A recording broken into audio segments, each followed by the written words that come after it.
Just kidding. Welcome back to the Over Manga Cast. That time we woke up in a podcast and had to explain manga. Our heated adventures over analyzing manga we find interesting.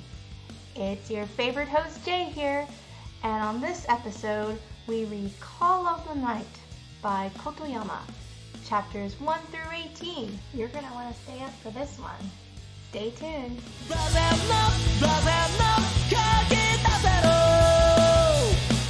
Hello everyone, and welcome back to the Over Manga Cast. My name is Sam, and as always here at the top of the show, we talk about what our familiarity with the series we read this week is. This is another, I've never heard of it before. The first I heard of this was when we were taking a look at what animes were coming out so we would know what mangas to read, and now here we are. Honestly, I wish I had heard of it before because this was... this is hilarious. We'll get more into why, but I really enjoyed this one. Matt, how about you? Deviating from the group a bit, I've actually read the first volume of this when this came out because it was very heavily displayed at the bookstore I normally go to. So I read the first volume of the two we read, so it's like a 50-50 split for new for me. All right, Jay? So, as a self-reported vampire aficionado here, this has been on my radar for past few months now. I have unfortunately had some aspects of it spoiled for me online, but this has been something that I've seen snippets of, memes of, all of that. But reading it, this is going to be a fresh and unedited take. All right, and Jacob? No clue this ever existed until it was on the reading list, so... And now here we are. All right, so we start our story in, as one might expect from the title of this manga, in the dead of night, as a young man does as young men do and sneaks out in the middle of the night. But our protagonist, Yamori, is not leaving his home in the dark hours for any nefarious purpose. He just can't sleep. Same, honestly. Very, very, very relatable. Mm-hmm. Pretty nefarious purpose. So he just enjoys wandering around in the dark, alone but for a few other weirdos out late at night. He also joined like an online group for people who can't sleep and like ignored all the advice because most of it was just like, talk to someone you care about, like a trusted friend or family member. And he's like, no, I'm a loner. I'll go out on my own. What about the cool people who don't listen to the advice? And it was just a whole bunch of people who go out drinking, and he's like, that doesn't help me either. I'm 14, I can't drink booze.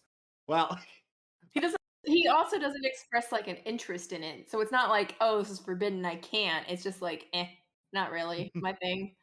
That resolve doesn't last him too long, though, because one of the plot points of the first chapter is him, like, buying a beer at a vending machine. Yeah. Yeah. Because it's naughty. Ooh. No. Not yet.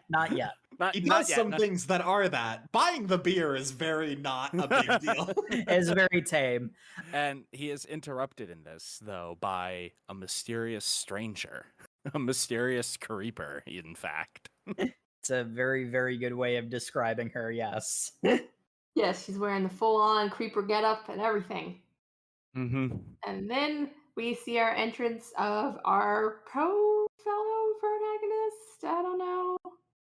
Nazuna Nanakusa. The vampire. Though we don't know that she is a vampire yet.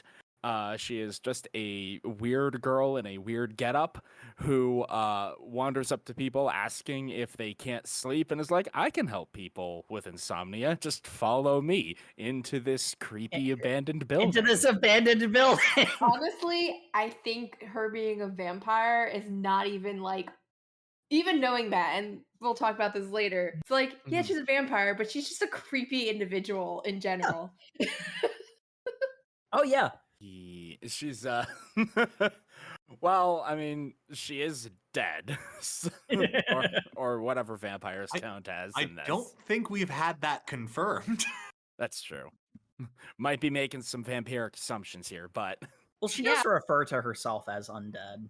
Yeah, so that was another thing I was thinking of is just how this vampire lore compare and contrast to other vampire lore because it's really interesting kind of seeing how it is adapted or Hmm. various deviations from what I guess would be considered the mainstream Yeah. considerations. What are the specific rules? Because it's like the manga makes it pretty clear very early on that the broad strokes are true, but they like even by the end of the first chapter, they explain that how people become vampire is somewhat different from the pop culture version. Poor Ko, he basically fakes going to sleep because he's kind of expecting that He's gonna get like mugged or or assaulted. something. Yeah. That's definitely not what he assumed walking into this girl's apartment to a completely bare apartment with just a futon on the floor.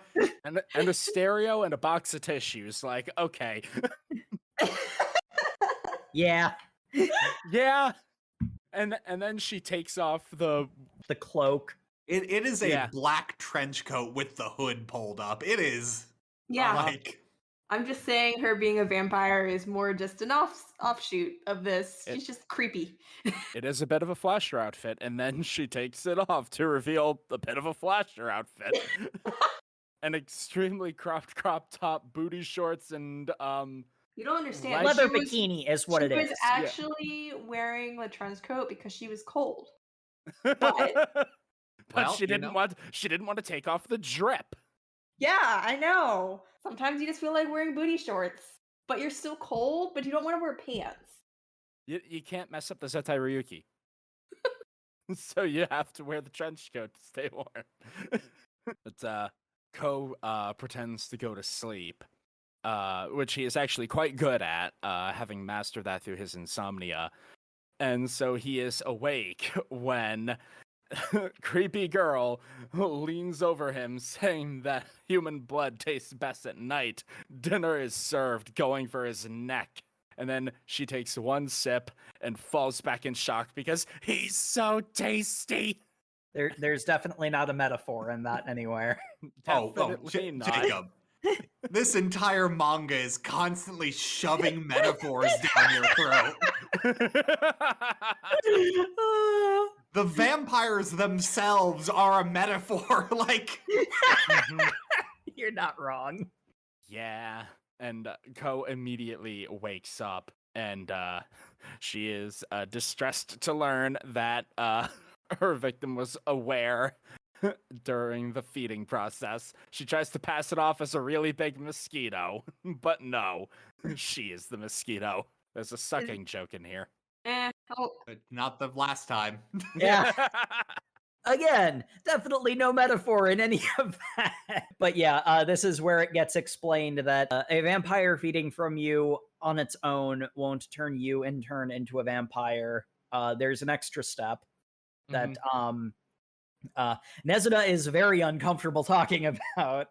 Which is Hilarious adorable, effect. which is just adorable, dare I say. But yes, the extra step is person being fed upon has to be in love, true love, with the vampire. Hey, hold on. You can't say lewd things like that on the show. I'm gonna have to bleep you out. You. Using the L word? Gross. Lesbian? I'm in lesbians with you? This isn't the Scott Pilgrim episode that Not we might yet. or might not be doing. Oh my god. I do love this entire dynamic because Nazuna is not afraid to talk about sex and Copulation. Coitus, yes. Coitus. Yeah, coitus is the one that she uses regularly. She's incredibly crude about that sort of thing. Because that doesn't, affect her as a vampire. But then the second you bring up love, which is how the vampires reproduce, suddenly it's taboo. That's lewd. How dare you? Incredibly lewd. I love how blatantly lewd this manga will be at times, and then the most wholesome thing it will treat as the dirtiest possible thing. Yes, it's so good. I'm just saying, don't be a little neck slut. Whoa, you just flashing that neck around for everyone to see? You hussy! Oh. My god. It's very funny. But yeah, that kind of sets up their dynamic where Nazuna basically, is totally okay with physical stuff. It's the emotional side of things that she is very hesitant to acknowledge. And yes, this is a metaphor. It's a metaphor, but I think it's also part of her character. Yes, she herself is a metaphor. I meant the other way around, but okay. Yeah, and she's got like these strong vibes of a whole thing, and I'm like, Nazuna, what happened to you? What happened to you, girl? Yeah, we gotta know. Who hurt you? You clearly had to become a vampire by falling in love with someone, but now like we don't know that. We don't know that. Well, I have my theories. We know she isn't the original vampire, so yes, she's not old Drac. We don't know if Dracula's even part of this universe, which goes into my theories. I don't know. The example vampires they have when they explain how turning into vampires worked, she looks very much like the human being fed upon, so... That is true. That is true. Speculation. You're right. That is baseless speculation. Also, considering how far we get, this is definitely not on the first 2 volumes plate for what they want to dive into. So. It really isn't. Yeah. Right. I mean, in all honesty, they really don't do much talking about vampire. Like, one of the big things that they establish a lot of like the standard like vampire tropes, but nothing like practical. It's a bunch of like aesthetic stuff that it's like, yep, that's true. Yep, that's true. Well, like I said earlier, the vampires are just a metaphor for like people who like have forsaken the day to indulge in the night. Like they do magic vampires, but that isn't the point. Like they're a metaphor for something, which in all fairness, most vampire fiction, vampires aren't they're a metaphor for something else. They literally exist in universe, but they are a metaphor for something that is real. This is one of the more unique ones that I've seen. Yeah, I mean, I think the big thing about this is that usually vampires in universe and vampire fiction tend to simply be, whereas vampires in this setting are literally real, but are also the metaphor in their own universe, which is, you know, like we've sort of like said almost as much a couple of times, but that's sort of the thing that sets this apart. It makes it feel very real in a lot of ways, in spite of the supernatural shenanigans that happen, because this manga gets very real, especially with some of the emotional stuff that gets discussed. That's kind of weird. I actually was taking that the other way. Like I feel like them like talking about them like Ko all the time is talking about the metaphor as if it's on the point. That makes night kind of feel surreal to me. Like there's a kind of weird like everything is metaphorical when they're out at night kind of deal. That attitude makes what's actually happening at night seem very mundane, so maybe that's what you guys are meaning. And maybe we're saying the same thing in different ways. I think we are, because to me, in a lot of ways, as someone who insomniac intermittently and is just normally nocturnal anyway, like intermittently. Well, the thing is, senior Steam status, Jake. I'm a night owl as well. Like I am like. Yeah. Well, that's the thing. I'm normally a night owl. I will also intermittently have issues with insomnia in addition to being a night owl. But funnily enough, I only ever read our reading section at night because I'm just more productive at night. And I go on late night walks. I do exactly what the protagonist does pretty regularly. And there is a kind of natural surreality to the night that I really appreciate about it. I don't know. There's a bit of like lived experience with this manga, and the fact that they talk about how the supernatural stuff is weird and also analogous to this mundane thing really spoke to me in that sense. To agree with Jacob here, but I'm also thinking now that you're on this train of thought, is part of the supernatural supposed to be perhaps a outside perspectives view of those who I guess gravitate toward this lifestyle? Because I mean, we experience this through the eyes of Ko's friend, where it's like being night is not necessarily, or as she says, early in the morning. Being awake then is not so much that bizarre, or is bizarre as much as like you're hanging around with a quote unquote monster, and it's just kind of like The thing that Ko's friend who gets introduced later is concerned about is he's not going to school, not that he's hanging out with a vampire who drinks his blood. Like she's just kind of like, that girl's kind of weird. She's like, oh yeah, she's a vampire. And she's like, okay, so are you going to come back to school? Like that's just like an afterthought. Like, oh, that yeah, that's weird. But what about you? Yeah, I guess we did kind of skim over why Ko does have his insomnia, because they do bring it up at the beginning. Is he's not feeling like he went to school and was feeling kind of disassociated with it. Yeah, and it's not even like he doesn't come into it like a stereotypical protagonist where he's being bullied, he isn't popular. He has like basically everything going for him, and he even admits like, I was an honor, like I did really well in school. I had girls who would ask me out. I just was generally not interested in it. He kind of got bullied for not being interested in her, actually. So there was some retaliation to that one. Yeah, but I mean, like he had theoretically everything that you would think, you know, most kids would want, you know. And he acknowledges it too. Like he's like, I don't have a particular reason. It's just it felt so pointless to me. You know, just like I was going through the motions and I just couldn't keep going with it. But now that he has started to wander the night and has his Nightwalker friend in Nazuna, he finally does know something that he wants. He wants to become a vampire. And Nazuna's like, oh dear God, please stop. No, why are you so embarrassed? I just need to fall deeply in love with you, so that's going to be my goal from now on. Oh God, please, why? Shut up, please, God. Oh. Super awkward because even she acknowledges that it can't be superficial love. Like he can't just really like her. You have to fall in love with this person. How?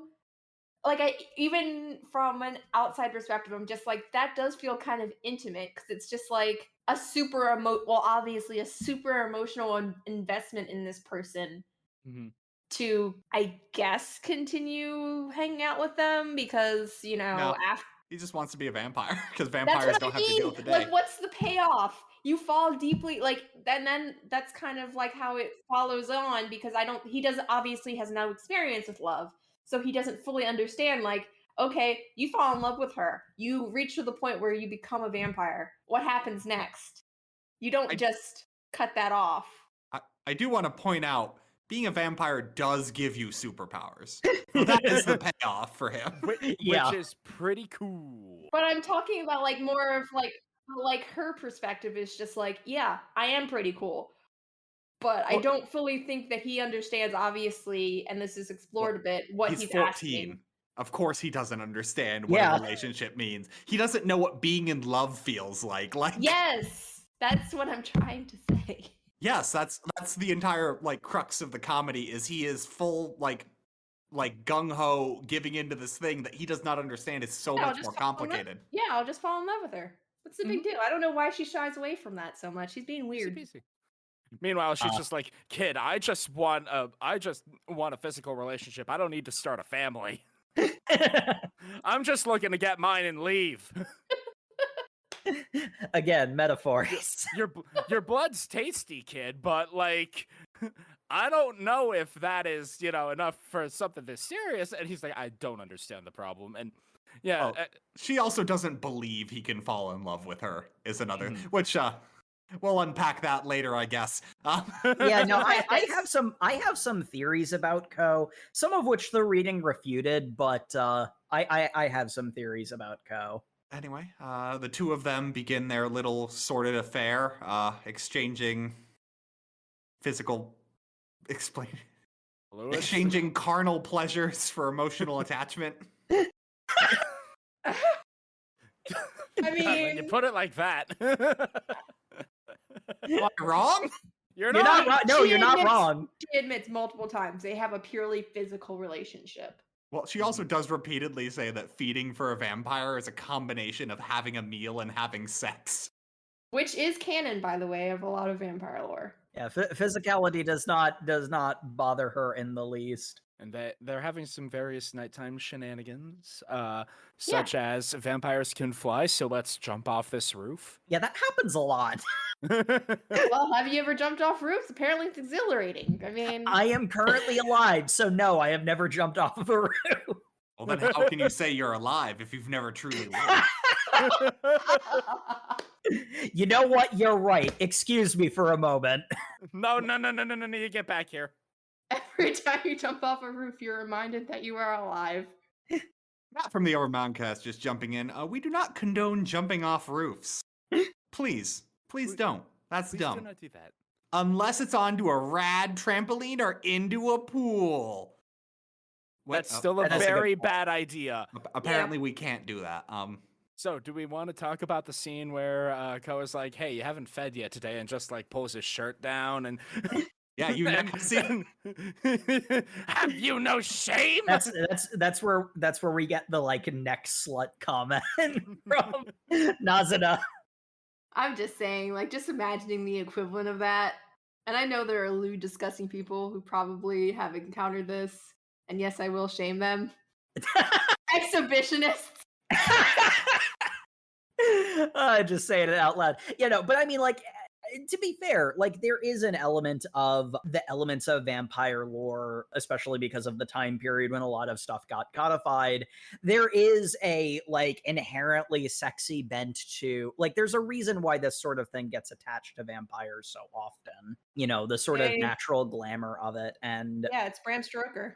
a lot of Bram Stoker stuff has been baked very deeply because like vampires are obviously older than that, but that's the one that like put it in the public mind. Like it went from being folklore of like a wide number of regions in Europe to being a thing in popular culture.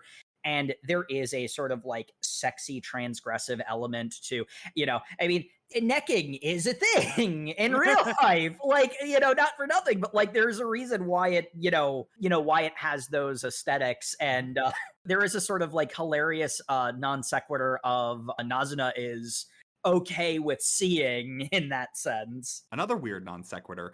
Bram Stoker was actually an erotic pen name of Alexander Graham Bell. To elaborate. a Waka bit. waka. What? Anyway, I'm confused now. we're moving on. Moving on, because that was funny and you two are idiots. You three. Should include all three of you. I got it. You didn't get it fast enough, Sam. You're all dead to me. A lot of the chapters are very slice of lifey. One of the more impactful ones ends up coming up where Ko buys a pair of wristwatch walkie-talkies because he had trouble finding Nazuna one night. And she refused to get a cell phone because Yep. she bought one. Yes. It's big and thick and chunky, just the way she likes it. Yeah. Just FYI, that's the way she likes them. Yeah. Innuendos abound. Also, I guess this is as good a time as any. The chapter titles are all innuendos. They're great. I love Yeah. There are some of them that are on the subtle side, and the first couple ones are not that racy. One of them was like, it's too tight a fit or something like that. And it's like, yeah, okay, that I did notice something. One is till it drips out. Like, There's a lot coming out, yeah. There are some that rip the Band-Aid off, as it were. God, can we just talk about the slice of life chapter before the wristwatch walkie-talkies? It made me scream, "No, you simp!" at the manga. Ko has been kind of disaffected all night because he was looking for Nazuna. When he finally finds her, she's like, "Oh, I was just out looking for some rando to drink blood off of," and he's like, "You hoe." You skank. And so he's not really into it during the feeding time later. the girl he is not dating, he got upset with that she was going for a thing that she does not consider sexual at all, but he is possessive before asking her out. Yeah. Ko is made of red flags, but he is also a 14-year-old boy. So maybe. Yeah, that's So maybe, yeah, that's yeah. Well, that's also the thing. As we'll talk about when we get more into depth with the wristwatch walkie-talkie. They're both possessive of each other to a large extent. Mm-hmm. And both very bad at expressing their emotions. No, because when he is when he's refusing to let her drink blood and explains why, as I said, she's like, "Well, I was actually out looking for you. I just didn't know how to say that, so I doubled down." And he's like, "Okay, let's go." And I'm like, "No, you simp! See what's wrong with that? You don't get Yes. emotionally manipulated and then go, that's okay. I'm the bone now." I mean, you do in his case, but that's because they're two emotionally broken people who are using each other as like crutches. But whatever, Yeah. we don't get that far into it. Yeah. Yeah. Yes, it reminds me of that other series. You got to be so specific. That could be a lot of You yeah. gotta be much more specific.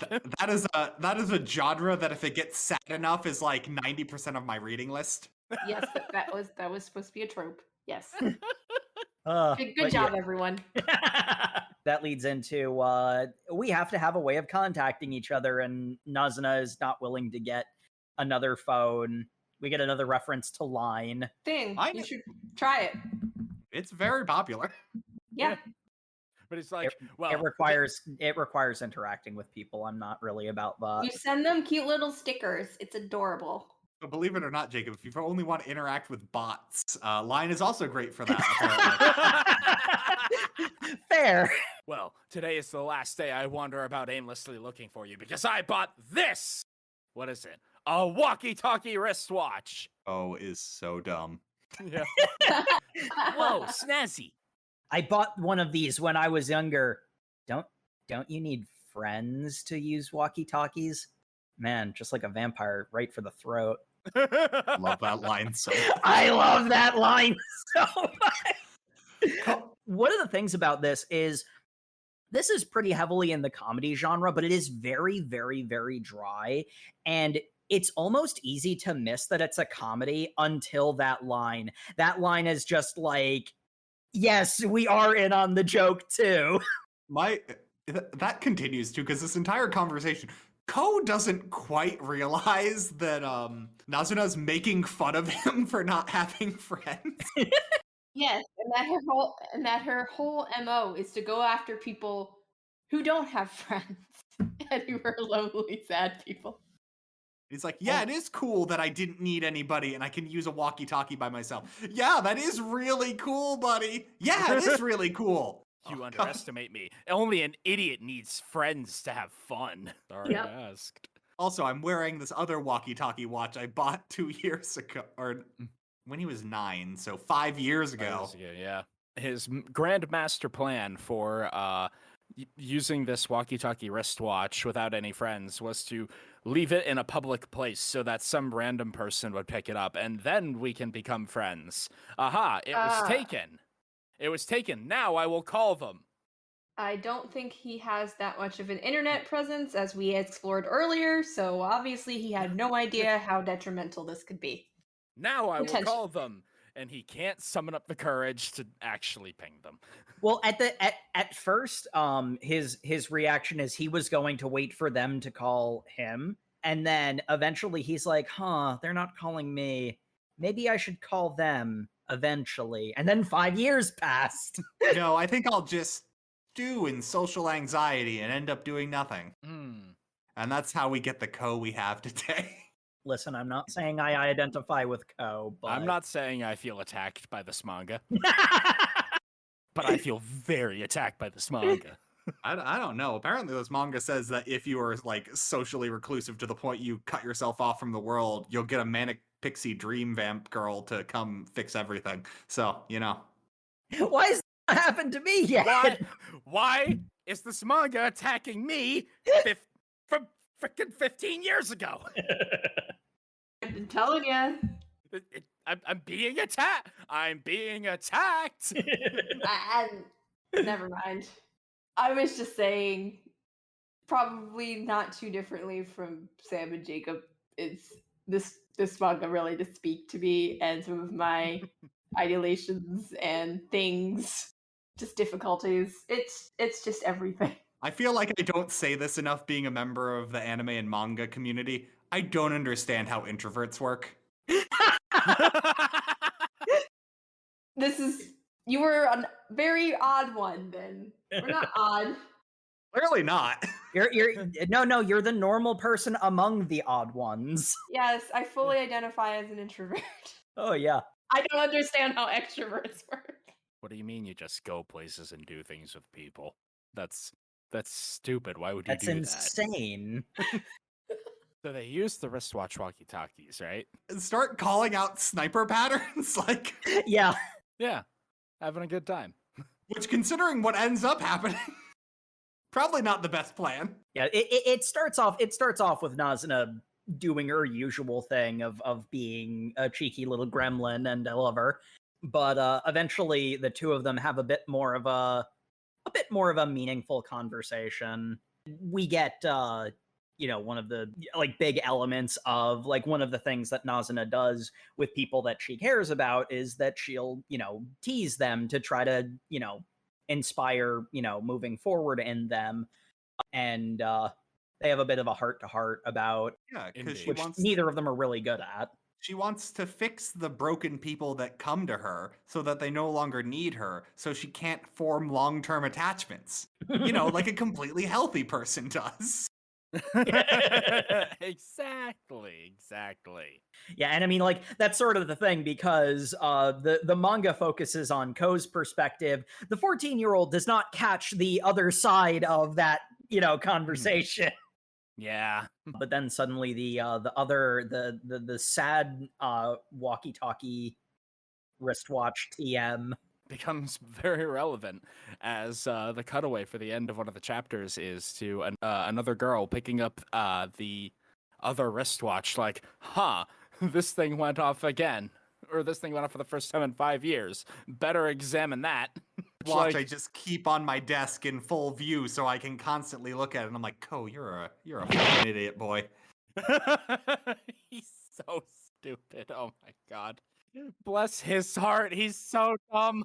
I don't think there were a lot of smart people in this manga, at least not in the reading that we've done. Well, no, conveniently, the smart people don't have insomnia, I think is really what's happening here. Uh-huh. But anyway, this is how we get introduced to Akira Asai, one of Ko's actual friends. He did have one of those at one point. Well, he didn't seem to remember he had one. Clearly, that's how important that relationship was to him. He still has both wristwatches on, and he hears the pinging of one and tries to call out to Nazuna, but it's not that one that's going off. It's the sad one that's going off. And he looks over his shoulder, and he's been tracked down through these radio signals by the girl from the end of the last chapter. That is Akira. And yeah, no, Ko's a freaking idiot. My boy, when he was leaving that watch in public for some random person to find, left it on top of the mailboxes in his apartment building. Specifically, the specific mailbox of his childhood friend Akira, who he now just remembers in a flashback. Yeah. Oh, one friend I had. Yeah, that's nice. Their flashback is so sad too. It's like 9-year-old Ko just out, like all the kids are playing together, and together is used very loosely in that term because Ko is off in the corner looking at a dead bug. Mm-hmm. And Akira goes like, "Hey, you feeling all right, buddy? You're not running around playing tag with us." And he's just like, other people can have different types of fun. Sometimes I like watching the dead bugs. And she's like, "That's cool, buddy. I'll hang out with you. We're gonna have a good time." Akira, pull the ripcord. Like, I can... Just knowing what's happening here, I don't think this is going to be a beneficial relationship for you going forward. And, well, she definitely did not pull the ripcord because she has held on to that walkie-talkie wristwatch. In fact, she has kept it maintained and powered up just in case. Which is weird, because she also meant to give it back to him at some point, but they never hung out in junior high. Mm-hmm. Well, when you say Ko is being an idiot, I don't think that Akira is exactly a A mental Yeah, giant. what was her reasoning for not calling? Like she said, "Oh, I just never called you either." So it was just kind of like they were both holding on to something. Neither of It's them wanting weird to. because if someone gave me a walkie-talkie, I would assume I was meant to call them because I had been given the gift.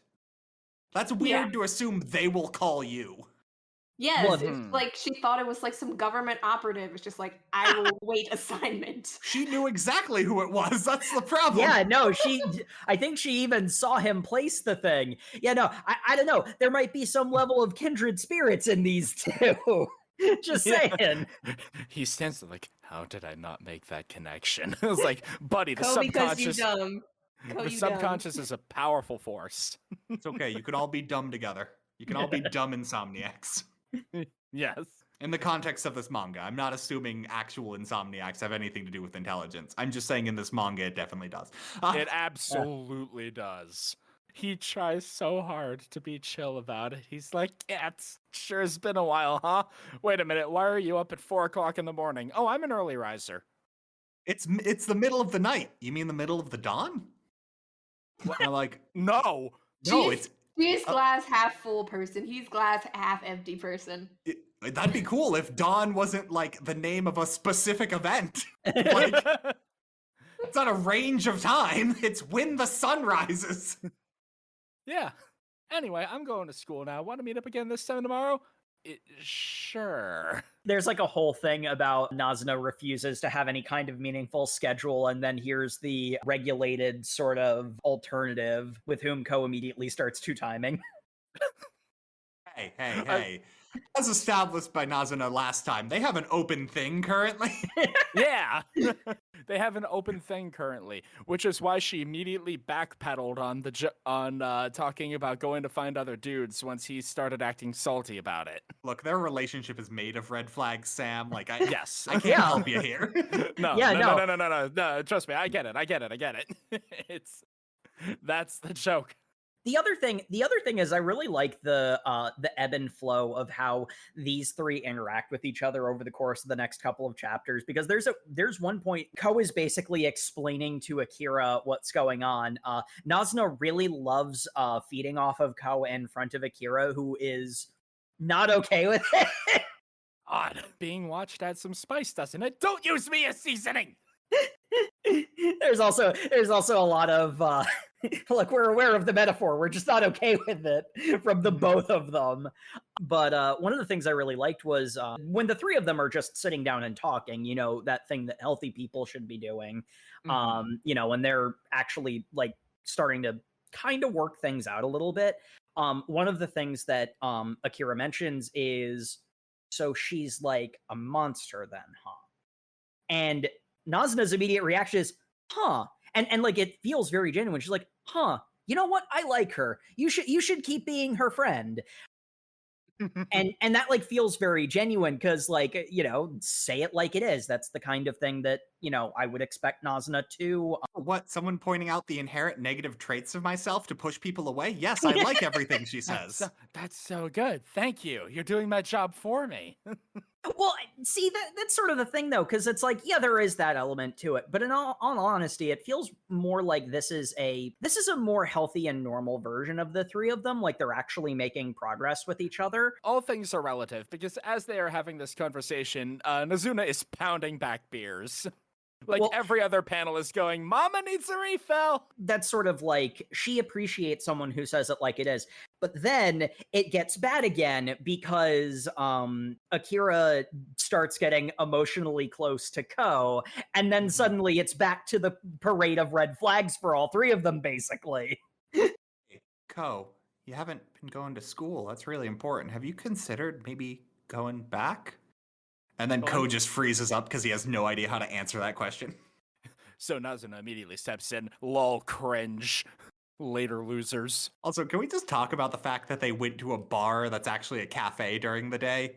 So Nazuna is the one pounding down beers while the other two of them order coffees because it's like 4 a.m.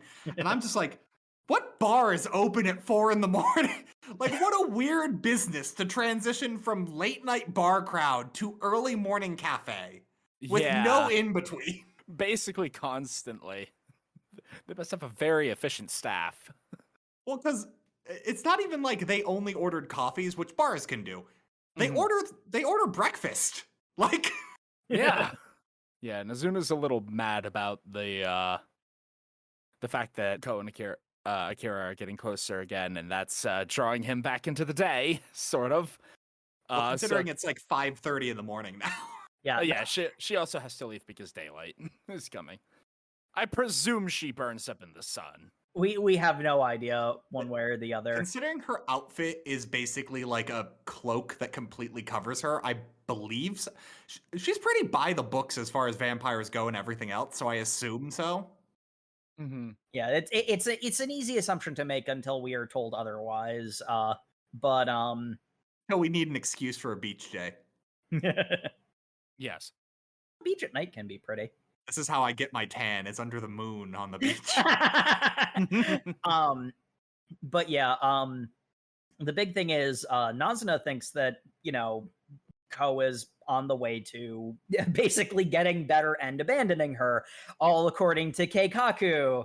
But Ko runs after her. He manages to trip because, again, intelligence is not his primary stat.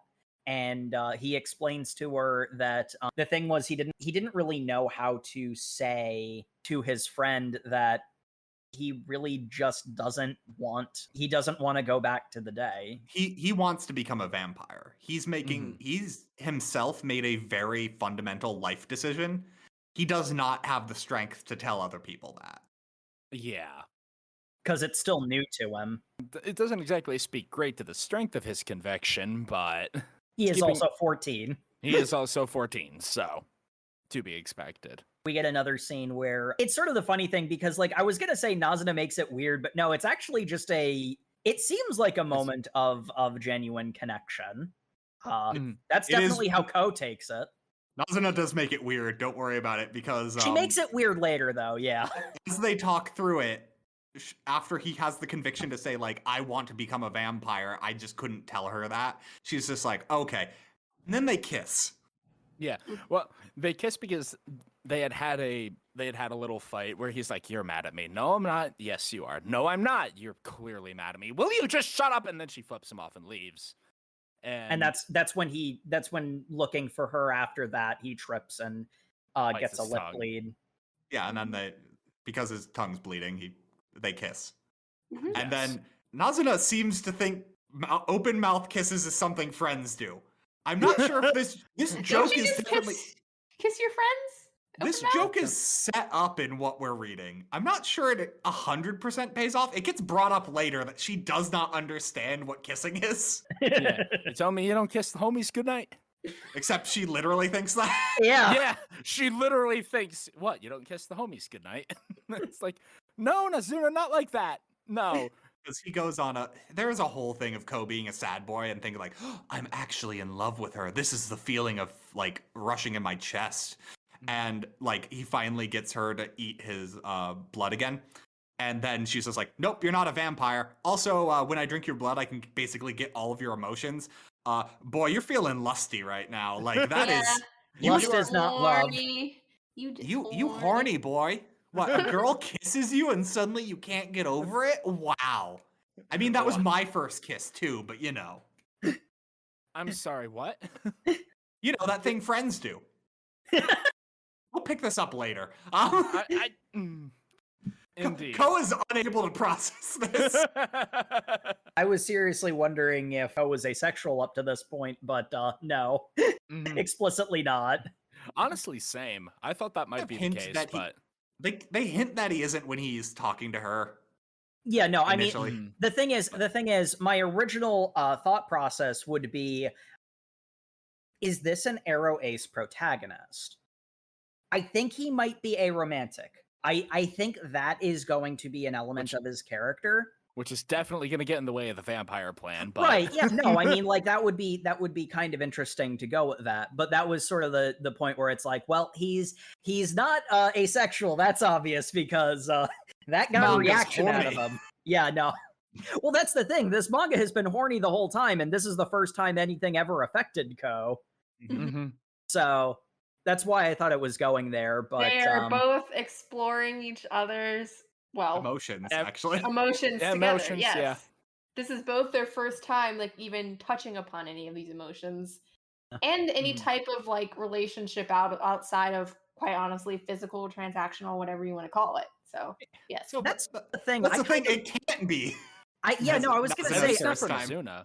Yeah, I was sort of thinking from Nazuna's perspective. I think that she falls in love really easily. The reason why she talks to Ko the way that she does is she's aware that it doesn't go the other way.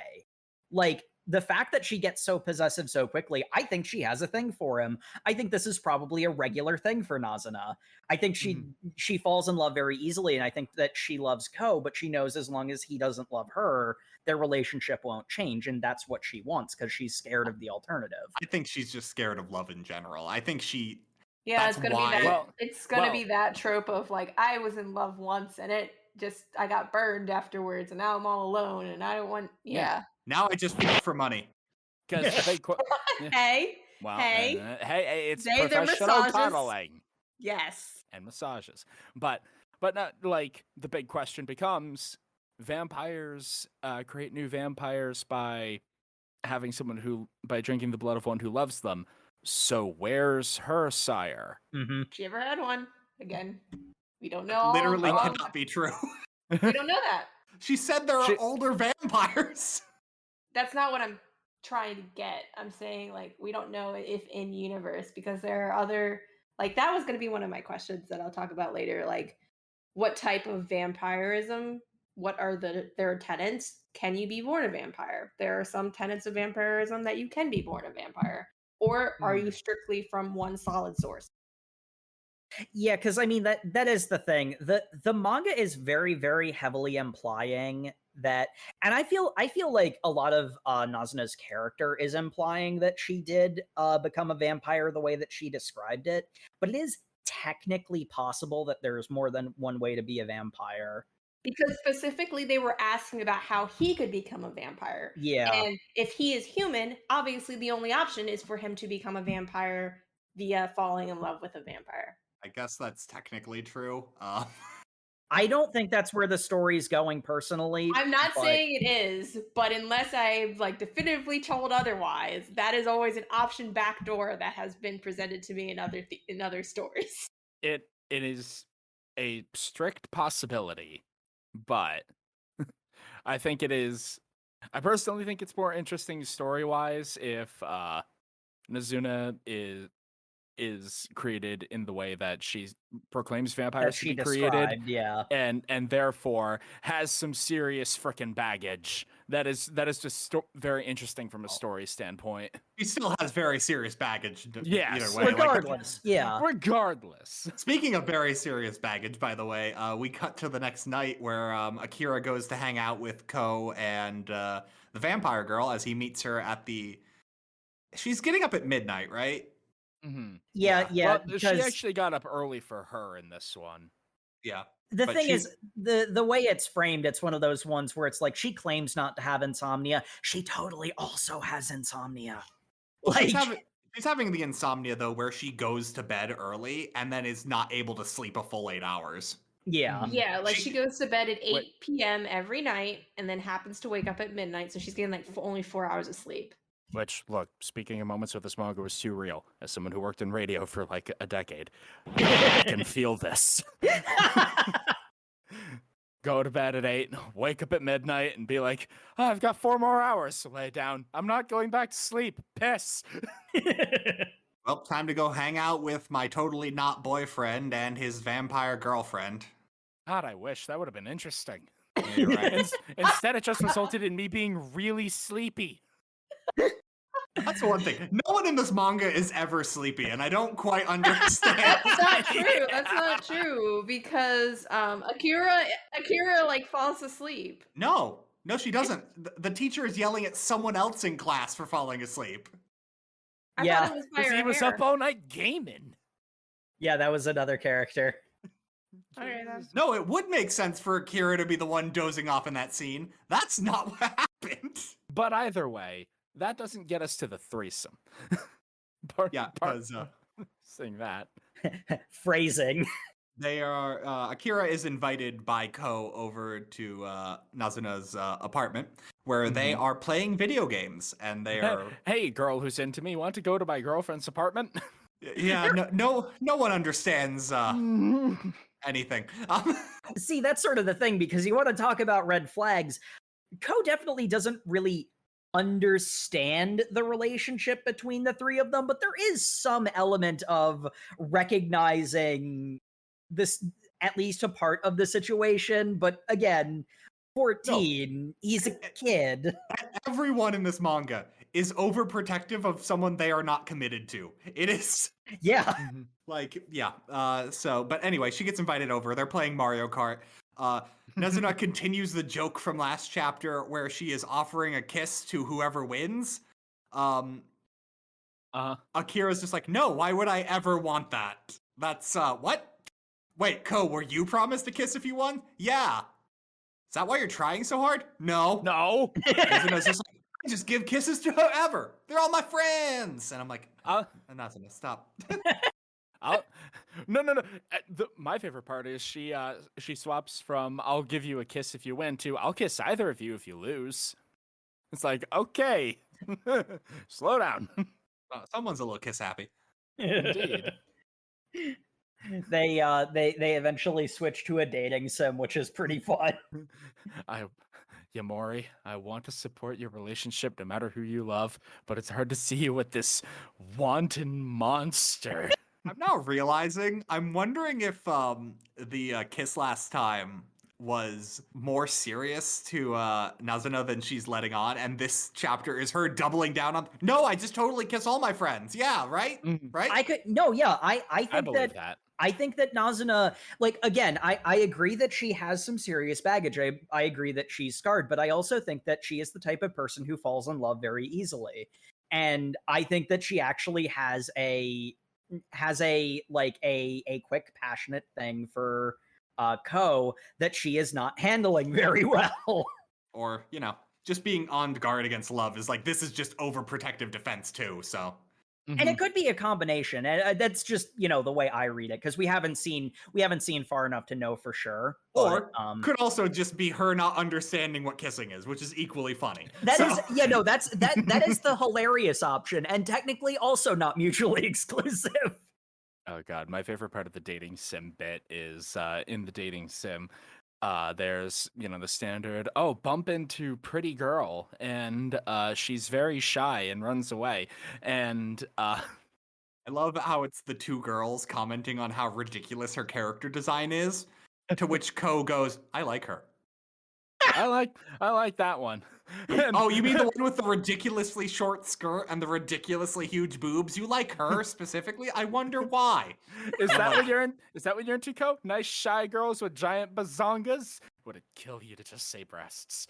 Yeah, because that is a direct quote from Guess Who. But no, my favorite part is Nazuna and Ko are having this conversation, and the camera is just zoomed in on Asai, who's sitting there being the nice shy girl, like, I regret coming here so much. Like, yeah, you can see the hamster running in her brain as she's processing that one. And like, in all fairness, at the end of the gaming, she does seem to have come to the conclusion that at least he's happy right now, and every time I'd seen him before, he was like weird and dejected, so like at least this is positive. It's weird. He's got some life to him. It is very strange because she's adopted, like, she's obviously had this, at least when she was introduced, she's had this kind of character trait of longing, like, to be with Ko this entire time, but then at the same time, like, she's coming to the point where she's just like, oh, I'm happy to hear he's doing well with whatever he's aspiring to do. It's kind of weird, but I'm happy that he's happy kind of energy. The vibe in this room is getting real sexual, and I'm getting a little uncomfortable. Oh, why did they just turn the TV off? Well, it's 4 a.m, and I'm getting thirsty. You ready for bed? Oh, always a bad sign when a video game party you're at, it just goes like, well, everyone, time to go to bed. Yep. You two are sleeping together? I mean, kind of, but there's nothing like racy about it. I don't know what you're talking about. I suck on your neck every night. Shut up, Nazuna! Stop making it weird. How is it weird? It's true. I mean, speaking of making it weird, I was also thinking about tonight it could be a threesome. And she literally, and like the way that she holds up 3 fingers definitely has no suggestive elements to it either. Nope. No, yeah, it is. There's an implication there. Also, I love the like panel of the two, Ko and Akira, just like, wait, what? And then, then just focused on Akira. Wait, what? Excuse me? I said what I said. Isn't this a tight squeeze? And then it cuts to the 3 of them in the futon together. Poor Ko is sandwiched between the 2 girls. I mean, hey.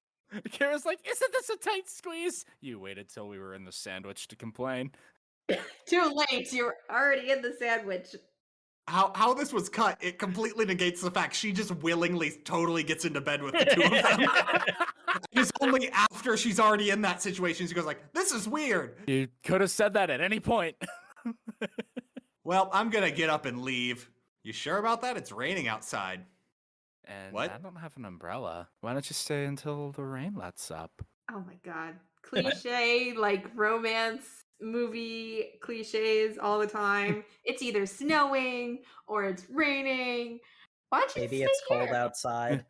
I don't the one thing I don't get is I'm a little disappointed Nazuna didn't make a wet shirt joke because of the rain. She was thinking it. She was definitely thinking it, yeah. But anyway, that brings us about to the halfway point, so we'll have to take a little break and come back to this weird situation the 3 of them are in. Yeah.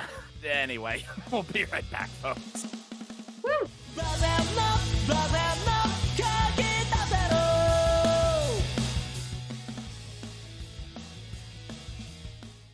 We got 3 new crew members joining us. Hey everyone, I'm Dodds. I'm Quinn. I'm Jackie Brightwood, captain of Ambition's Promise. Maybe you would know me as Jacqueline Brightwood, Scourge of the Sea. I don't think he's heard of you.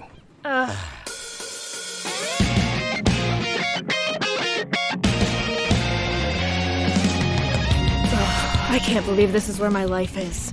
Taking a test to see if I'm worthy of being on a crew? I'm sure you'll get your shit back in no time. Sounds like a pretty fun adventure if you ask me. Well, sorry to burst your bubble, kid, but life isn't quite as exciting as the stories. Are you kidding?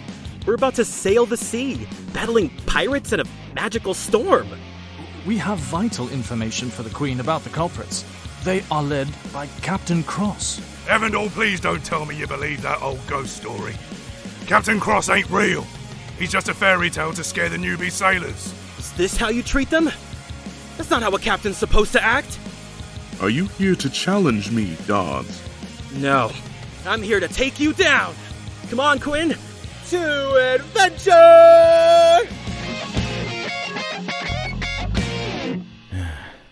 I'm starting to think I shouldn't have hitched my ride to this guy. Listen to the Storm Chasers on Spotify or wherever you get your podcasts. Or watch an animated version on YouTube by searching Storm Chasers Podcast.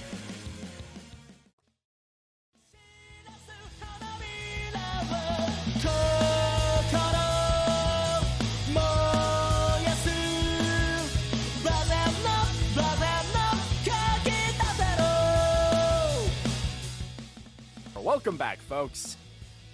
Where last we left our Intrepid?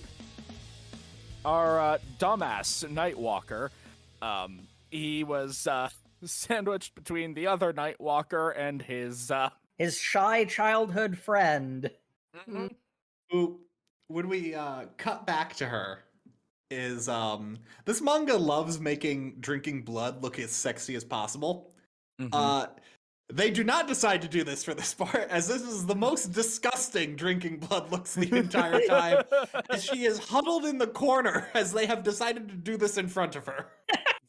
Just the onomatopoeia, the slurp. Do not consent. It's awkward third wheel bullshit. As much as I love this panel for how funny it is, it's also kind of uncomfortable because it's Kogo sobbing, going, "I told you not in front of my friend." And It is everything about that dynamic. It is awkward third wheel bullshit. and Nazuna's like, "But being watched adds spice. Don't use me as seasoning." It's almost like these are people made of red flags or something. At least 2 of them are 14. Those 2 have an excuse. Yeah, we don't know about Nazuna in that regard, but I'm scared to find out. The awkwardness continues where Akira asks Nazuna, "So what exactly are your intentions?" "Supply and demand." "What?" "Yeah, he's got a supply of really tasty blood, and I demand it. Therefore, supply and demand." That's not how that works. That explains nothing. We also get yet another immortal panel where Ko says, "Well, the truth be told, when I grow up, I want to be a vampire." Glad you've got a dream, I guess. Thanks for clearing that up. I thought you were just wasting your time here. So how does one go about becoming a vampire? Suddenly, Nazuna is reacting the way that the 2 of them had previously. Well, you see, she has to drink my blood when I'm in love. And you know what? We don't need to get into that. Let's just hit the hay. We're going to sleep now. I have to be in love with her when she drinks my blood. Shut up! Stop saying the L word. The best part is that Ko and Akira have a bit of a private conversation between each other where they basically voice what we did earlier in the episode. They go back to bed. They're laying down. And then in the most accurate middle school behavior in this entire manga, they are laying next to each other. And the girl turns over and says like, "You can uncross your arms. You're being real stiff over there. Like, we're laying next to each other. It's fine." And he's like, "Nope, gotta stay completely in my lane. Just relax. You're not gonna be able to fall asleep. It's fine. Are you worried our hands are gonna touch?" No, not at all. Not worried about that. Not one bit. No, ma'am. Ko, I want you to promise, I don't care if your hand touches mine. It's fine. And he's like, "Well, fine." And then they touch hands, and it is the lewdest thing in this entire manga. I'm sorry. He turns to apologize, and God, paint me like one of your French girls. She is reclined next to him, leaning in like, "Look, even if you become a vampire, we can still be friends, right?" And the camera is focusing in all sorts of places, and just goddamn, it is the lewdest this manga gets, as Matt said. Mm-hmm. But anyway, they lay down, they say goodnight, and Akira's just like, "Well, I obviously got super insomnia, so I'm never going to possibly fall asleep. Every time I say goodnight, I just end up staying up all night anyway, so I'll probably just stay up and then get up and... Oh, shit, it's 8 a.m. She wakes up. Yeah, she wakes up 4 hours later. Happens to me all the time. Just a 15-minute nap. Oh no, it's half the day late. Oh no, it's so much later. We gotta go.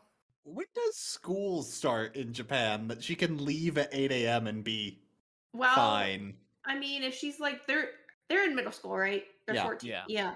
So I'm guessing maybe around 9 because they walk to school, so they don't have to take transit or anything. So they're not that far away, maybe. So like maybe 8:45, 9. Well, they're definitely not that far away, considering basically every time they're out at night, Nazuna and Ko end up going to the school. But what I mean is, like, I don't think it starts like at 8 or even 8:30. I think they're just like, crap, now I'm not going to be able to do my morning routine. I have to like book it right there, kind of thing. Yeah. Because we know the school opens at 6. And that just means opens the doors. Like, we don't know when class starts. We have a sort of weird morning after conversation. Because Nazuna's got to mark her territory is what's going on here. Yeah. Where Akira's like flailing, like, crap, I gotta get to school. Ko, I'm just leaving. Is that okay? Yeah, sure. Have a nice day. And there's Nazuna in the door like, "Hey, how'd you sleep?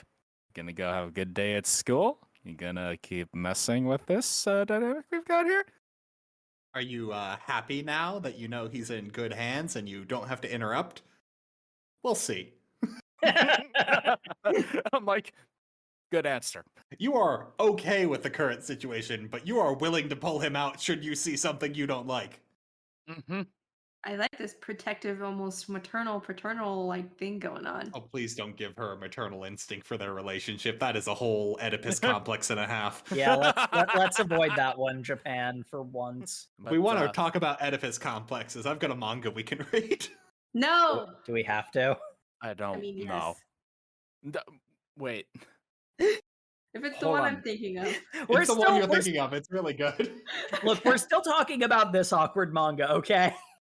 We'll pile on the awkward. It's gonna be awkward one. Get ready to cringe. Tabling that one for later discussion. We have a few more slice of life shenanigans, such as Nazuna has to deal with the fact that she lives in the modern day, but cannot interact with the modern day because she is only awake at night. And that includes being unable to get deliveries because they deliver it during the day and no one answered the door, so we're leaving. You're not getting your package. I was asleep. I told them to deliver that at night. I feel that one. I totally believe it too. Like you put in the notes, deliver between these hours or after this hour, and they still deliver it early for some reason because it was on the way. Because the delivery driver who works from 8 to 4 looks at deliver between the hours of 1 and 2 a.m. and says, fuck that. There's usually a reason, though. That reason ain't getting him paid. Do you know how tight Amazon is about this sort of thing? Man's barely has time to go to the bathroom, let alone make a special delivery in the dead of night. But anyway, that's when I'm awake. We cut to Nazuna being bad at video games for a bit, which also vibe with. I am almost 500,000th on the leaderboard. The moment I vibe with the most from her, where she's wandering the streets, finds a cat, walks up to it, and the second it does not scratch or run away, gives it a whole bunch of pets, and it's like, oh, you're such a good little kitty, you're a good meow meow, oh, you're so cute. Pet the kitty. Pet the kitty. Then the part I vibe with the most is when she's done touching the cat. She's like, ew, I stink like cat. And I'm like, yep, exactly. That's why you don't touch cats. They stink. Cats are great. Cats are great. So floofy.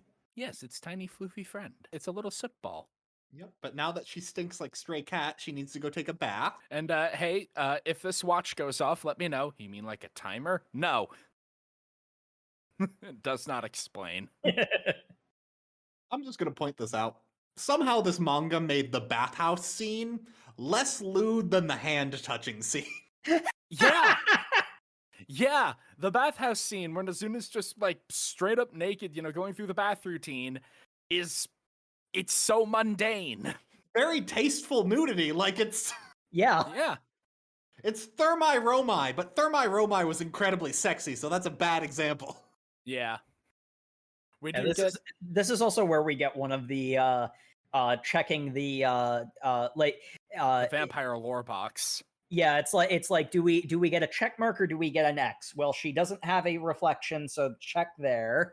Mm-hmm. I like how she's like, I should ask older vampires how they deal with the whole not having a reflection thing. It's a real pain in the ass when you're trying to do your hair.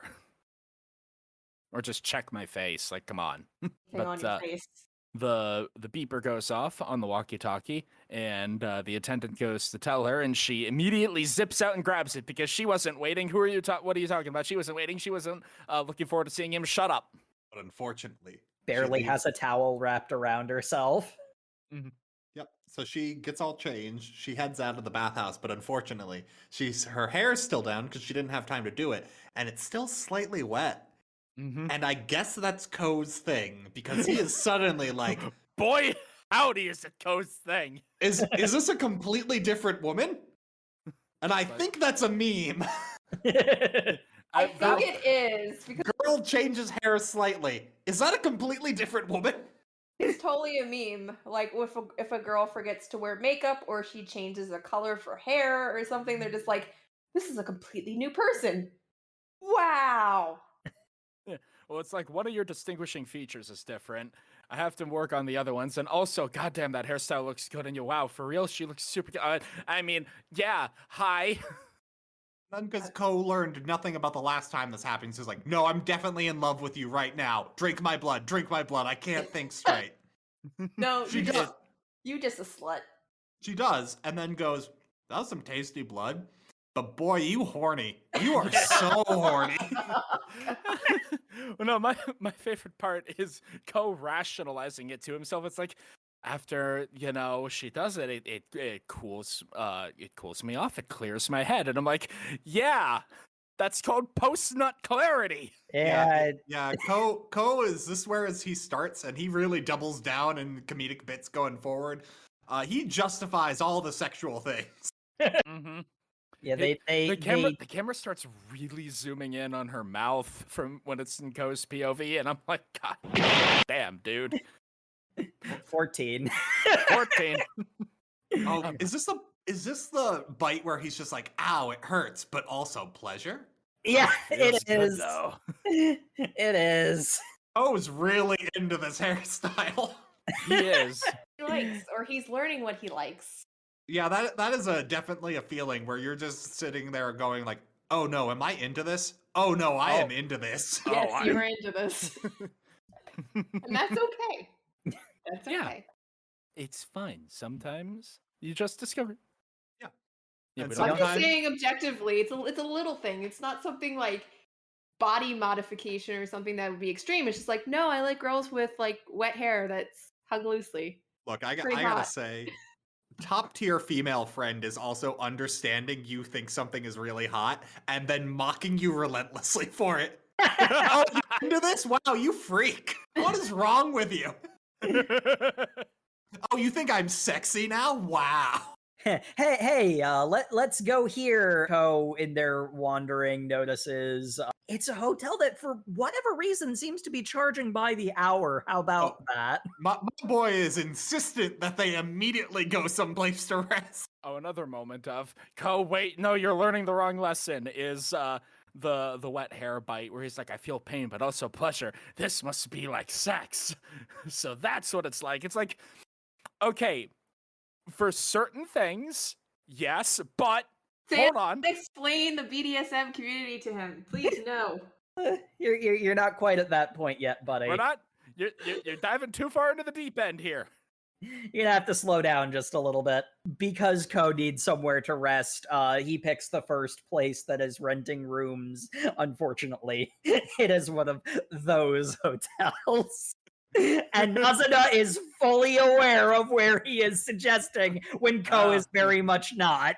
You want to rest there? Yeah, it says they have games. Oh, I'm sure they do. She's such a little gremlin. She's just bouncing on the bed like it's your fault for not paying attention. Yeah. Ooh, you brought me here, Ko. How raunchy. You could have said it was a love hotel. Or he could do a power move and just legitimately go to sleep. It's like, yeah, this has a bed. I'm going to bed. I'm doing what I said I wanted to do. Well, Nazuna wants to check out what they have on the TV. But you have to pay for it. Yeah. These places usually have a particular kind of thing on the TV. You have to pay for it, stingy. Being the gremlin that she is, she wants the thing on the TV so she can crank up the volume so that the people in the next room over feel pressured to do better. She says that outright. She explains this in detail to Ko. While that is all very funny, they do have a whole conversation, getting more into the emotional diving in as she's like, so, really, after the bath, I looked so good you barely recognized me, huh? Look, that's fine. I tease you because it's a bit like shaking up a drink to stir around all the flavors. I taste your emotions when we do this, so I want to mix all those flavors together. I want you to experience all different kinds of emotions, which, again, from Ko's perspective, sounds really wholesome. And then, yet another immortal panel. Ko's POV, she's leaning in going, tonight you were amazing. And it's like, okay! Takes a bit of pride in that, and that's when the porn joke happens, but... I almost feel bad for him, but I don't. Same. No, everything he does is because of his own. This is largely, if not completely, self-inflicted. Mm-hmm. But anyway, that's the end of that night. We cut to the next night where, seemingly out of nowhere, Nezuna's just like, "Hey, you want to go to a pool party?" Sure. You're into bathing suits now? They're talking about where they want to go because they're just sort of wandering. I want to know where these like hoppin' midnight pool parties are. They sound rad.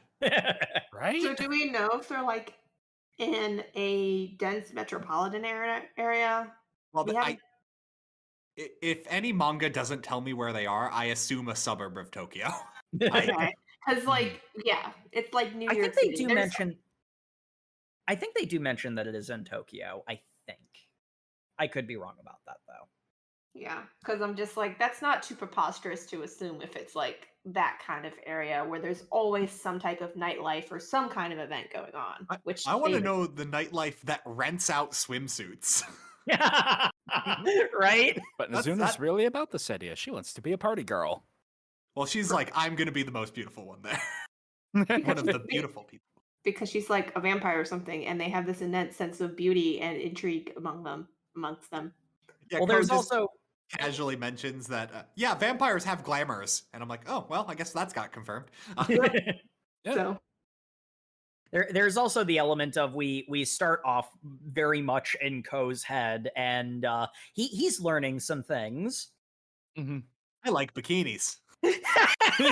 That is mostly what he is learning. My favorite part is after learning he likes bikinis, he quickly learns. Nezuna comes out wearing clothes over her bikini. He's just like, I think she's even sexier with more clothes on. And I'm like, Ko!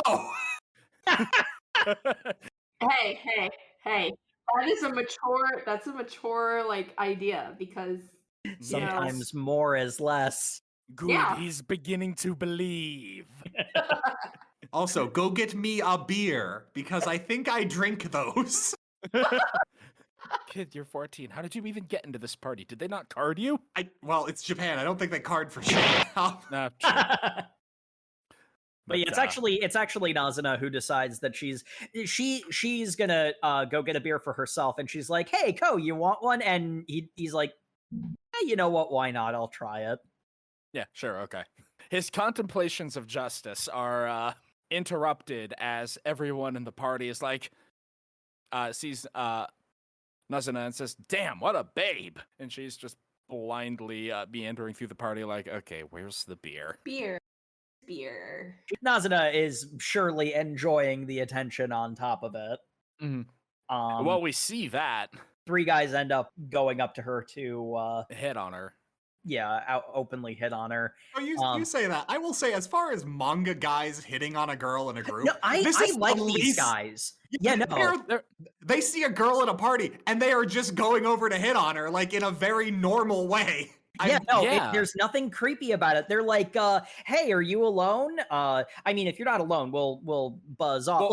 They're very nice about it. Yeah, no, and buy you a drink. Maybe we can talk a bit more. Like, they're actually normal people hitting on a pretty girl in a way normal people do. I really like this scene. It's like, this is a manga. I'm not expecting these guys not to be huge assholes. Right? But no, it caught me so off guard because, you know, Nazuna's kind of leaning into it because she knows it'll bother Ko. And yeah, the toxic people in this situation are no surprise, Nazuna and Ko. Yep. He runs over, grabs her by the hand and drags her away, and she's like, "Sorry, boys, my date showed up." And they're like, "Damn. Well, good on you, kid." They give him like a thumbs up, like, "Good luck, buddy. You really scored with that one." Like, they're freaking wholesome, man. I didn't expect it. That panel threw me so hard. Was prepared for Ko to like start fighting them or something, because that is what always happens in this situation in manga. No, they're always people that are like actual harassers, like you're committing a crime, buddy. But no, these guys they're like honestly congratulating Ko behind his back for having. Ah, man, sucks to be us, but good on you, kid. Good luck. I want to see more of them. Me too. They seem like They seem like chill dudes. But yeah, now we've had a case where before something that Ko did actually genuinely got under Nazuna's skin. Now it goes the other way, and once again we get that briefest glimmer of they're slightly clearing the red flags, and Nazuna is like, "Yeah, I crossed a line, didn't I? Sorry about that." Mm-hmm. Hey, let me make it up to you by Hulk jumping you into the pool of your school. I'm sorry, what splash? Slightly immersion breaking. Nazuna has a reflection in the water. Come on. No, she doesn't. Yeah, she does. No, her cape's floating. No, when she's feeding off his neck. Oh, you're right. Yeah. Maybe that's how the vampires do it. You need to do it in water. Some bullshit. Well, okay. If I had to... Wow, this manga's garbage. We're done. Episode over. Maybe it had something to do with the moon and some bullshit like that. Look, if we want to get literary analysis, part of the reason that the reflection doesn't work is because mirrors were silvered, and silver is associated with purity and goodness, so the unclean vampire does not appear in it. Nothing pure happens in a school pool. Exactly. Yeah, so that's how other vampires are able to look at their faces and whatnot. You got to do it in water. Mm-hmm. Anyway, at the end of that night, we cut back to another night where it is revealed what crucial thing we all should have been wondering: who is paying for all these extravagant things that have been going on? Turns out, Nazuna's been paying for them, and she is now flat broke because she's been hanging out with a 14-year-old boy all month. She has no money because she's not been doing any jobs. She's not been working. How do you think I made money anyway? Well, being a sugar mommy is hard. Yeah. How did you think I made money anyway? Well, considering how we met, I just kind of assumed you were a prostitute. Not far off. Yeah. I'm a professional cuddler, so you're a prostitute. No! Then what's with the cosplay? I do like nurse outfit. I do like how there is literally a cosplay option on her little menu thing. Love how it's an extra $20. Like, joke's on you. I actually enjoy wearing this. Wait, there's an extra $200. No, it's literally $20. Yeah, her rates are insane. Yep. Hey, pay me for what I like doing. Her massage is the equivalent of like $40. Like, oh, fair. Oh, you know what? She's not actually a sex worker, so I guess that clears things up. Yeah, apparently, like she had to have certifications or whatever, all that stuff. But she does not have certifications. No, she was lying about that 100%. Ah, okay. Lap pillow, 10 minutes, 1,000 yen. $1 a minute. That's a minute for lap pillow. That's not good for yeah, like client work, because that's not like expected bit. We're not going to dive into this. You're gonna criticize her rates and say she needs to upcharge people. She might lose some clients that way. No, because clearly if she charges too much, she won't be working out under the table, which this is out of her apartment in an abandoned building. The fact she gets any clients at all is an amazing, like a miracle. Like, yeah. You know those numbers, call this number for massage? She is that person. Oh no. Oh my. I mean, you're not wrong, but still. The standard cuddle buddy course, 3,000 yen. Doting mother course, 35. I don't like that. The doting mother. I'm just saying you can't deny there is a market for that. And she's able to provide those services for a fee. That is true. I'm just not okay with that fact. I'm not okay that her like menu does not indicate what these courses are, and given her line of work, there are going to be some assumptions made. Mm-hmm. I mean, that's the thing. One of the things that you'll hear, like, when there's, like, you know, deep dive on the oldest profession or whatever, is one of the things that it's like, so many times people in that line of work aren't even there for, like, the racy things you think of. It's just people looking for companionship. So there are going to be people who are going to assume things are on Nazuna's menu. Mm-hmm. And I mean, like, here's the thing. The way that she talks, I legitimately don't know whether that's true or not either. I could go either way. Look, I'm saying I don't think Nazuna puts sexual options on the menu. I don't think she would turn down $20. You know what? Absolutely not. You know what? You've probably got the read there. God damn it, Nazuna. That was a common refrain while reading. Indeed. But she offers something off the menu to Ko, and he's like, "You're charging me? Oh no, you get one on the house tonight." Because she's an idiot after complaining about not having any money. I think Okay. it's an issue if you keep giving freebies away because you're just a curious person. I don't want to say nice because she sometimes is not nice. I think curious is the better word for it. I agree. But yeah, Ko gets a completely platonic massage. You can tell how platonic it is by how often he thinks loudly, "This is completely platonic. I am feeling nothing. This is completely normal. I didn't pick the massage course because I thought it'd be something else." I didn't pick the massage course because I thought it'd be sexy. I'm definitely not thinking that now as I'm lying on my stomach and she's straddling my back. I'm not thinking about that at all. I swear, I don't have any dirty thoughts. As she walks in front of me towards my head to get at my shoulders, and she's wearing a skirt, and I'm lying down, and I'm not looking up. I am not looking up. I swear it. Gentlemen. It's like... That's a word for it. Uh-huh. There are clubs for gentlemen like us. Yes, yes, please. I studied massage. I'm pretty good, right? Yeah, I'm sure it's very popular. And then she goes into this whole thing about how the different pressure points, and then the one that helps people fall asleep is located right on the base of the neck, which is conveniently also where she feeds from. And she kind of muses for a bit. Maybe that's why you get so sleepy after I'm done feeding. Wait, someone's at the door. Yeah, they were just about to get into it, and then knock, knock, knock, knock, ding, ding dong. They ring the bell. I feel like we got interrupted in the middle of something forbidden. Ko, that's because you did. Are you not aware? I mean, I know you're a 14-year-old boy. Of course, you aren't aware. Are you not aware of the situation that you're in? And then it's like, oh, it's probably just a mistake, right? No, it's an actual customer. I forgot to take the sign down, which, I mean, like, didn't you not have money? Why would you have been taking the sign down? You put the sign up because you were expecting to make money tonight. So this is actually really good that this happened. Yeah. But you got distracted by sexing up your boyfriend. That's it. I'm not wrong. You're exactly correct. Yes. But yeah, Nazuna decides instead that she wants to hide in her room and play Mario Kart. Hey, Ko, you can handle that, right? No! I'm sorry, what? This woman is coming over because this is a female client, is the important bit. Of course. Is coming over for a massage, and it is revealed in a little bit of a... It's not so much a flashback, it's like jumping back in time to explain how she got there. Yeah. Otherwise known as a flashback. Yeah. I don't think it is. It's a very brief one, but anyway. Yeah, but so the story kind of cuts to her, and she complains about being an office lady, having to go out for drinks with her coworkers, and how she doesn't like any of them.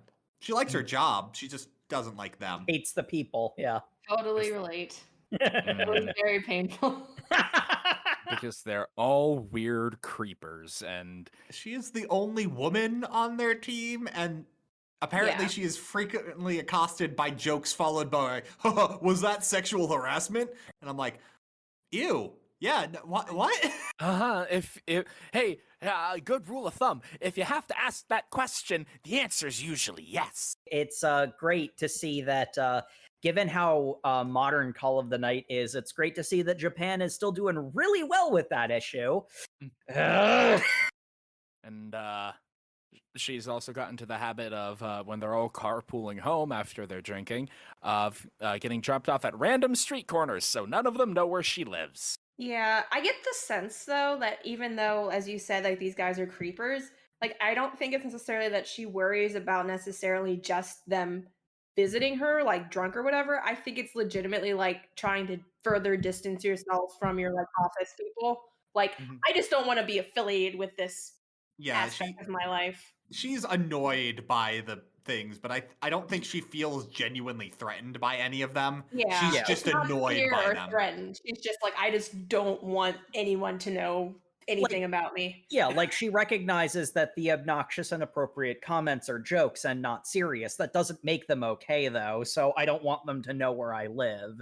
So she decides to go to this really weird masseur she met once, weirdly in the middle of the night on the street. What can only be described as like a sitcom plot. She is too tired to massage her client, so she needs Ko to massage her client. Don't worry, massaging is easy. You've had a massage before, just do that. No? Nazuna, this doesn't make any sense. No, just do it. I'm tired. Go. Wear the sexy maid outfit. What? I'm gonna keep playing Mario Kart.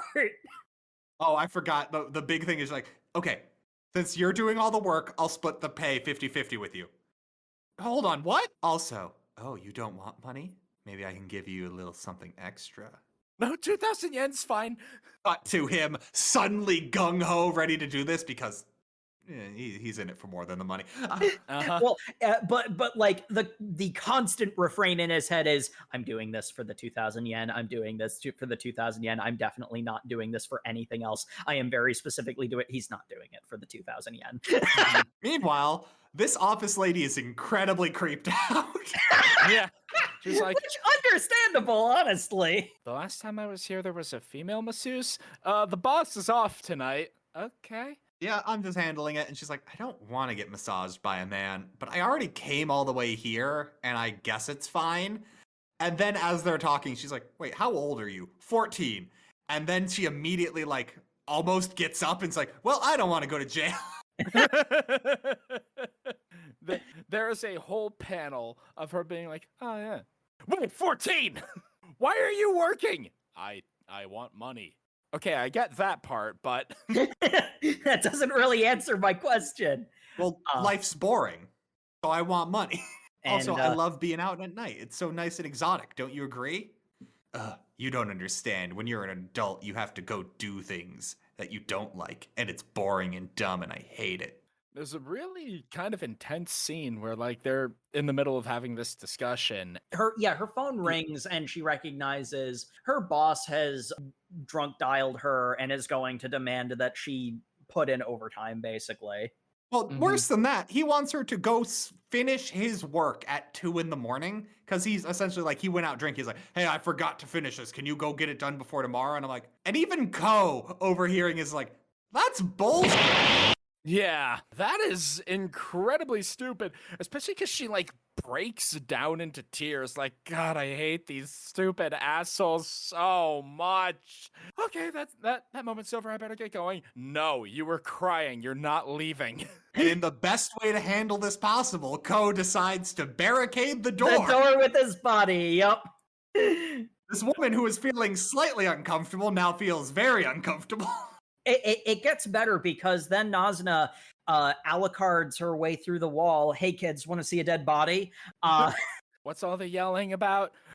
You need to help me not let this woman leave. She can't go back to work. Problem solved. Throws her out the window. That angle they choose for her falling out the window is a choice.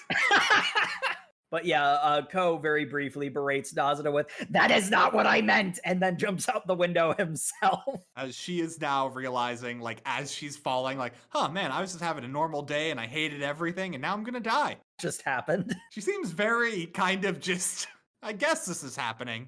And I'm like, oh geez, come on. But then 14-year-old boy diving through this thing, like, reach out, you gotta hold my hand. She's like, okay. And then, you're not gonna die. Grabs hand, and then Nazuna saves them because flying vampire. And Ko kind of just explains the plot to her. As he is wont to do. This is Nazuna. She's a vampire. I am trying to become a vampire too. I need to fall in love with her. But I'm doing that because I love the night so much, and I don't want to give up on how cool it is to be out at night. That it seems like you did when you had that whole breakdown. You became an office lady even though you hate it. So what I want you to know is never give up on the night. And you know what? If you need an escape, when I figure out how to become a vampire, I'll make you a vampire too. And she's like, wow, that's pretty cool. That's pretty cool, kid. Nazuna's just kind of standing off to the side like, you don't realize what you just offered to her, do you? And then Ko immediately says, no, I don't, but it seemed to help her, so I'm okay with it. Bless his heart, he tries.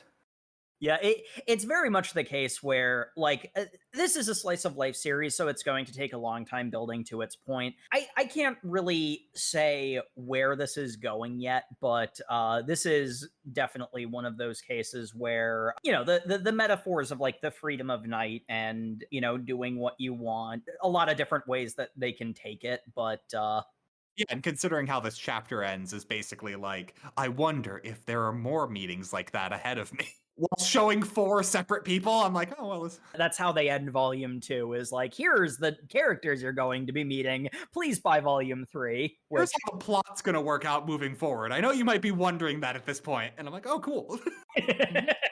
And yeah, thus brings us to the end of our reading. Yeesh, what a ride.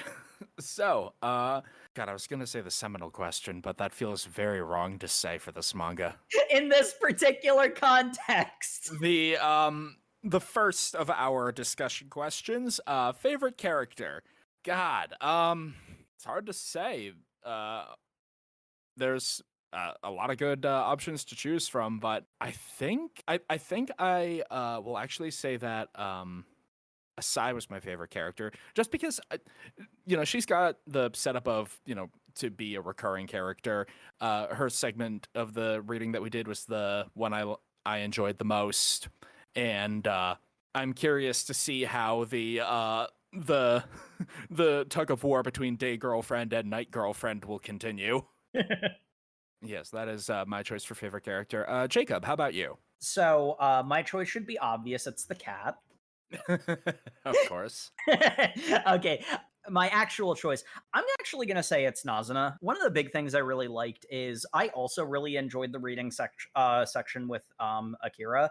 But one of the big reasons I liked it was because I felt it did a lot to explore the depths and potential further depths of Nazuna. Phrasing, god damn it. When it comes to her. But I sort of like the different paths that she can go as a character. And she is also just really cheeky and fun and enjoyable to read. So I definitely identify pretty strongly with Ko. But I think my favorite. Same, and not in ways I'm sure I'm comfortable with. Yeah. This is another one where it's like, oh boy, seeing my high school self in a manga character, that hurts a lot, but I sure do identify with them. But yeah, I think it can't always be Blue Period, Jacob. We'll do another Blue Period eventually. I most enjoyed my time with Nazuna because she's such a vibrant character. I'm sure there's a phrasing element of that, but still, I like her, so they're very luminescent. Matt, favorite character? Favorite character? I gotta go with Ko. I think I've got the level of I don't really associate with him that well, so I can just see him as the broken character he is and laugh at his failings, because most of them are comedic. Oh yeah, no, that is absolutely true. And I see a lot of people I'm friends with in him that I also make fun of them for their failings. So really, it's just, you know, good boy all around. He's a good, like, he's got a nice chipper attitude, which I really love for someone who ends up being the butt of a lot of jokes. And it helps the whole, like, piece feel less, like, malicious, like you can run into sometimes. Like, he's aware he's being made fun of. He just doesn't really care. He's rolling with the punches. Yeah.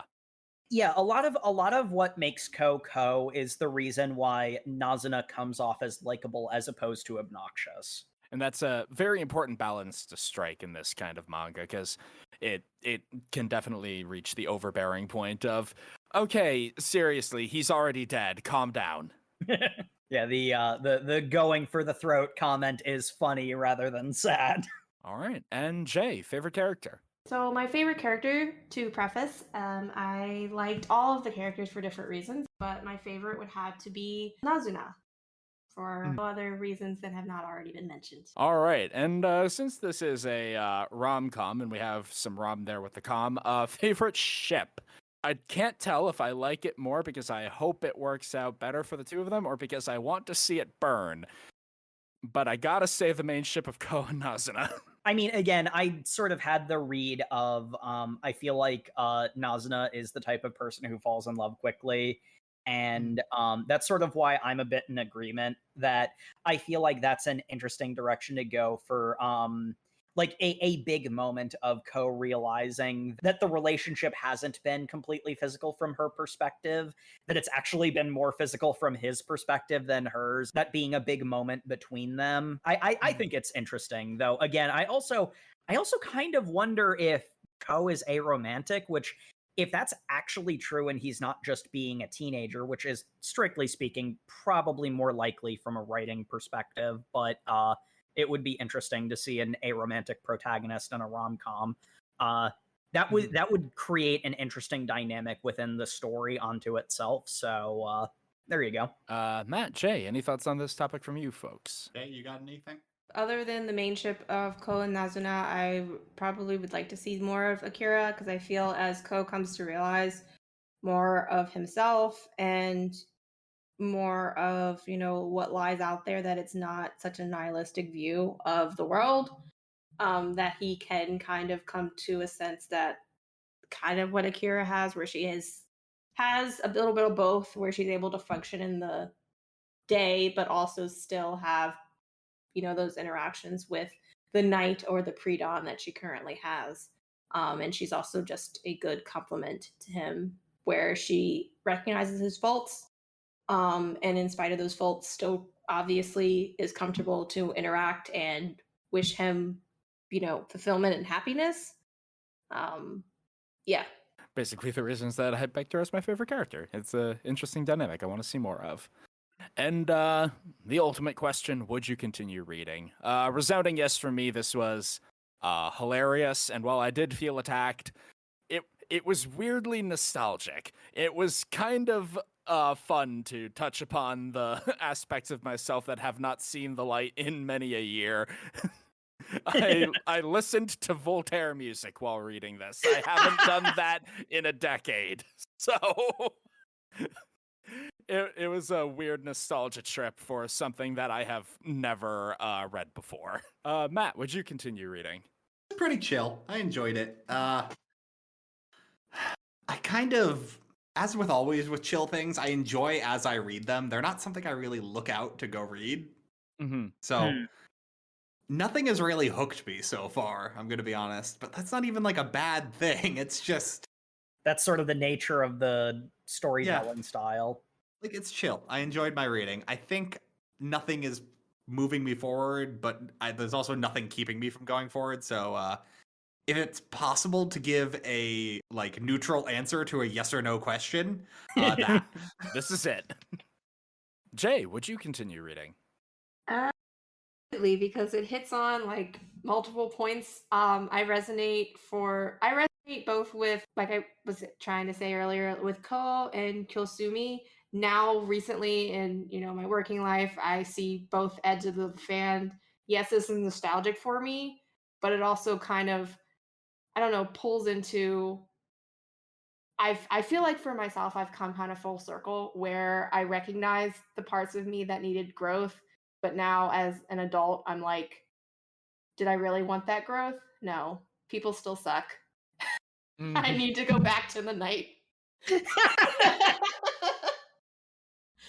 It's weird, but yeah, as I kept on telling the rest of my hosts, it really felt like I was seen.